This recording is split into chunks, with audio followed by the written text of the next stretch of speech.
Remember when we were sitting all down the street and a nice little car would drive up the road, up the street, and all you heard was, Mandy, blow your horn. Right when you heard Mandy blow your horn, Mandy horn, everybody knew that car. And I never really thought about the game or the business or the family issues at hand, but all I seen was niggas like Mandy and all these other boys from home just shining, just rolling and shining. I didn't understand. I mean, cars everywhere, back to back, like quadruple back to back Mustangs, and gee, now when you 5, 6 years old, you don't really see any naked women and stuff like that. It ain't really all up in the area, but my cousins down the street, my uncles and whatnot, they all had vans, and I'm talking about these little nice compact vans. And when you used to open the back door of these vans, they had couches, they had little TVs, they had paintings and bitches up on the paint. I'm talking about naked girls, like spread wide open, man. And I was just like, what is this? I know nothing about nothing, And I'm not, I'm not no project type of nigga, man. And I respect everybody, man. We all victims of the same hypocrisy, but I'm from the ghetto. When I say ghetto, I'm talking about no running water, no toilet bowls, man. Our toilet bowl we used to call the pole, and we used to have to. My aunt would have to dump that pole out every morning. So bad, I remember even the pole dumping on her, and she had poop everything all on her. You know what I mean? So you're looking at that, and you turn around and you see niggas rolling up the street and blazes and bands and Manny blow your horn and just zoom. I'm talking about fast cars. First look like alien ships, man. Back then, we're talking like the 80s and the middles. I was just a kid back in the day, man, and that was the clique. And in the clique, you need to know how to fight, man. We had Bruce Lee shoes, man. Like, we would be outside. My cousins, man, we would be making each other's fight. We would teach each other's that. So, I mean, if you were living in a clique and you didn't know how to fight, you wasn't representing nothing. And that was what it was at hand.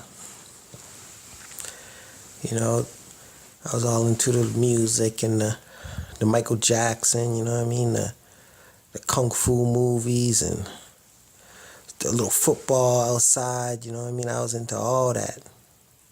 We used to walk through the woods, go to school, man. When I used to go to school, man, we used to have this game. It was on the monkey bars, and we used to call it hooking. And the girl would hang on the monkey bar, and you would hang on the monkey bar, and we would have to wrap our legs around. And if we wrap our legs around and she cool with it, that's ours.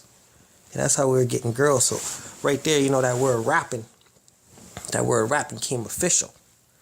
You know what I mean? Uncles used to be like, man, you gotta be rapping to some girls, man. Who you rapping to, man? This one rapping. The word rapping and coating, man. Like, you talking to the girl, or you trying to get with her, man. And that was a lifestyle of the clique, you know what I mean? But I never had no uncles that was brutal like all them other uncles and the family members, man. They be around the chunk and they would just be talking about, oh, bitch this, a hoe this, a hoe. I never even really heard that shit yet, you know what I mean? We were all just a little church family, you know what I mean? All I just seen was seeing niggas just rolling up and down the street, man. So I just had to be a little kid, you know what I mean? A little 8, 9-year-old, 7-year-old kid up in the clique, man. I just had to grow and, just really see things, man, It's just all about being a little kid. The game wasn't at hand. But then I remember one night, the phone just kept ringing and ringing and ringing. And I'm a little kid, I'm sleeping. And it was this girl, man. She was obsessed with my uncle, man. And she would just call and call and call.